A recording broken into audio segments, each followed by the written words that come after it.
एक जंगल में बहुत सारे परिंदे मिलकर रहते थे। उसी जंगल में एक लाडो नाम की चिड़िया रहती थी। वो बहुत ही मेहनती चिड़िया थी। दिन चढ़ते ही अनाज की खोज में निकल जाना और शाम होते ही वापस आकर अपने बच्चों को खिलाना, यही लाडो का काम था। उसके पड़ोस में बुलबुल चिड़िया रहती थी। उसके भी 2 बच्चे थे। उसका घर मिट्टी का था, इसीलिए उसे गर्मी के मौसम में बहुत राहत मिलती थी। चलो बच्चों, अब नहाने का समय हो चुका है। चलो चलो नहाने। नहीं मम्मी, हमें नहीं नहाना। हम घर से बाहर कहीं भी नहीं जाते, फिर भी आप हमें रोज रोज नहलाती हो। अरे बच्चों, तुम दिन भर खेलते रहते हो, इस वजह से तुम गंदे हो जाते हो। अगर रोज नहीं नहाओगे तो तुम्हारे पंखों से बदबू आने लगेगी। बुलबुल के बच्चों को नहाना पसंद नहीं था, फिर भी बुलबुल उन्हें नहलाती थी।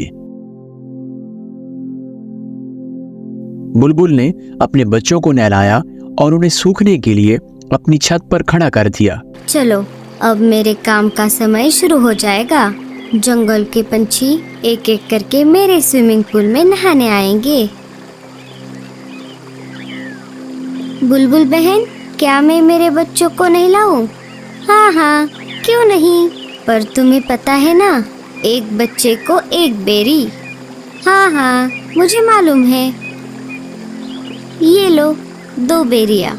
रानो भी अपने बच्चों को नहलाने लगी। एक एक करके सारे परिंदों ने अपने बच्चों को नहलाया। लाडो भी अपने बच्चों को नहलाती थी। वो बुलबुल के पास चली आती है।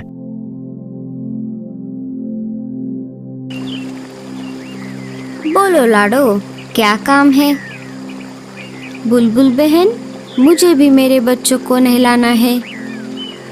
हाँ हाँ, क्यों नहीं, लाओ फिर 2 बेरियां। अभी तो मेरे पास बेरिया नहीं है बहन, जब मैं पहाड़ी इलाकों में जाऊंगी तब बेरिया लेकर आऊंगी और तुम्हें दे दूंगी। नहीं नहीं, ऐसा नहीं चलेगा। बेरिया नहीं तो स्विमिंग पूल में एंट्री भी नहीं। ठीक है बच्चों, चलो।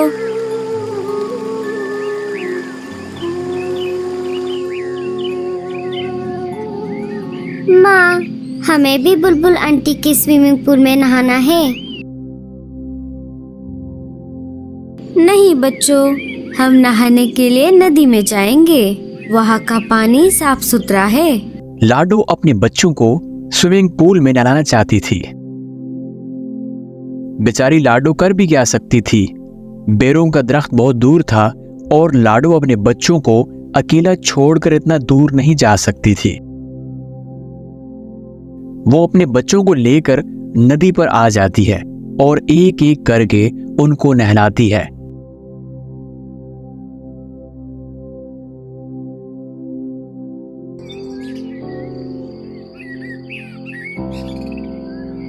अरे लाडो, ऐसे उदास क्यों बैठी हो? क्या कुछ परेशानी है? अरे नहीं कालू भैया, ऐसी कोई बात नहीं है। सोनू मोनू को बुलबुल चिड़िया के स्विमिंग पूल में नहाने की बहुत इच्छा है, लेकिन वो नहाने के बदले बेरियों की मांग कर रही है और अभी तो मेरे पास बेरिया नहीं है। बेरिया लाने के लिए मुझे ऊंचे पहाड़ी पर जाना होगा, पर मैं मेरे बच्चों को घर पर अकेला छोड़कर उतनी दूर नहीं जा सकती। बस इतनी सी बात, मैं हूँ ना, मैं पहाड़ी इलाकों में जाकर बेरिया ले आऊंगा। बड़े आए जाने वाले। क्यों जी, आपके पास कोई दूसरा काम नहीं है क्या? ना बीवी है ना बच्चे। आप एक काम करो, सारे पंछियों के काम फोकट में करो। अरे गोरी, मैं तो ऐसे ही कह रहा था। मैं पहाड़ी इलाकों में जाता रहता हूँ ना, इसीलिए मैंने ऐसा कहा। तुम भी ना गोरी। बहुत दिनों से जग्गू सेब मांग रहा है, क्या आपने लाकर दिया? कोई जरूरत नहीं है किसी की मदद करने की। अब सीधा मेरे साथ घर चलो।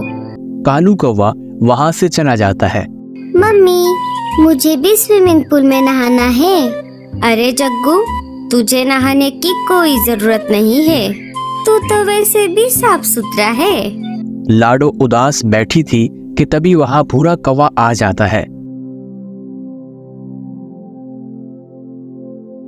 लाडो, तुम परेशान क्यों होती हो? मैंने अभी अभी सब सुन लिया है। तुम एक काम क्यों नहीं करती? मैं तुम्हारी बच्चों की देखभाल करता हूँ। तुम पहाड़ी इलाकों में जाकर बेरिया लेकर आओ। लाडो को भूरे पर बिल्कुल भी भरोसा नहीं था, मगर उसे बच्चों को नहलाना भी था। फिर भी लाडो ने भूरे से पूछा, लेकिन तुम मेरी मदद क्यों कर रहे हो? अरे, मैं भी बहुत दिनों से बेरिया खाने की सोच रहा हूँ। तुम आते समय मेरे लिए भी बेरिया लेकर आना। अच्छा, ठीक है, तो मैं चलती हूँ। तुम मेरे बच्चों का ध्यान रखना। लाडो बेरिया लाने के लिए पहाड़ी इलाकों की तरफ चल पड़ती है। अरे वाह, ये तो बहुत अच्छा हुआ। मुझे पता चला है पहाड़ी इलाकों से हमारी जंगल की ओर तेज तूफान आ रहा है। मुझे नहीं लगता कि लाडो उस तेज तूफान में बच पाएगी। फिर मैं इन 2 बच्चों को घर से बाहर फेंक दूंगा। लाडो के जाते ही भूरा कौवा बच्चों को बाहर निकाल देता है। बच्चे मां की याद में रोने लगते हैं। इधर लाडो जैसे तैसे करके आगे बढ़ने लगी। लगता है इस तेज तूफान में मैं उड़ नहीं पाऊंगी। वैसे ही हवा भी तेज होने लगी। लाडो हार मानने वालों में से नहीं थी। तभी उसके सामने मोनी आ जाती है। अरे लाडो, ये क्या कर रही हो? चलो वापस। बारिश के साथ साथ बहुत बड़ा तूफान भी आने वाला है। अच्छा, ठीक है मौसी। वो दोनों वापस जंगल में आ जाती हैं। लाडो, बहुत तेज बारिश शुरू हो गई है। तुम एक काम करो, बारिश रुकने तक मेरे घर में रुक जाओ। बारिश थमते ही चली जाना। दोनों घोंसले में चली जाती हैं। बारिश अपने जोरों पर थी। मेरे बच्चे ठीक तो होंगे ना? इधर बेचारे बच्चे बारिश में भीग रहे थे। वो दोनों एक पेड़ की डाली पर बैठ जाते हैं जहां पर कम बारिश का पानी आ रहा था। तभी उनको उसी दरख्त के तने से आवाज आती है, बच्चों, इधर आओ।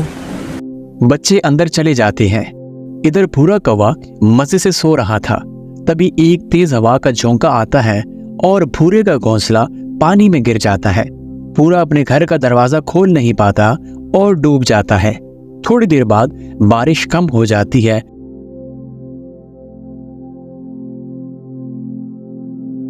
लाडो वापस अपने बच्चों को देखने के लिए आती है तो वो देखती है कि उसका तो घोंसला ही नहीं है। वो हर तरफ खोज करती है। तभी उसे बुलबुल चिड़िया मिट्टी में दबी हुई दिखाई देती है। लाडो, लाडो, मुझे बचाओ। मेरा मिट्टी का घर बारिश में गल गया और मैं मिट्टी में धंस गई।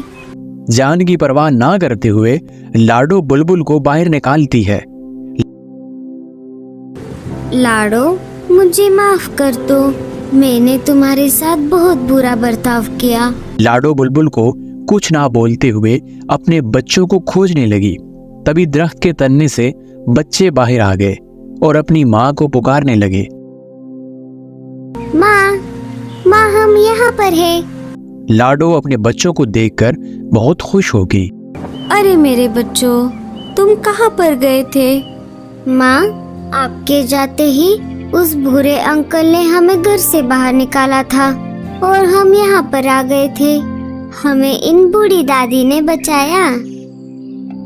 माँ जी, आपका बहुत बहुत धन्यवाद। अगर आप मेरे बच्चों को आसरा ना देती तो मेरे बच्चे इस तेज बारिश को सह नहीं पाते।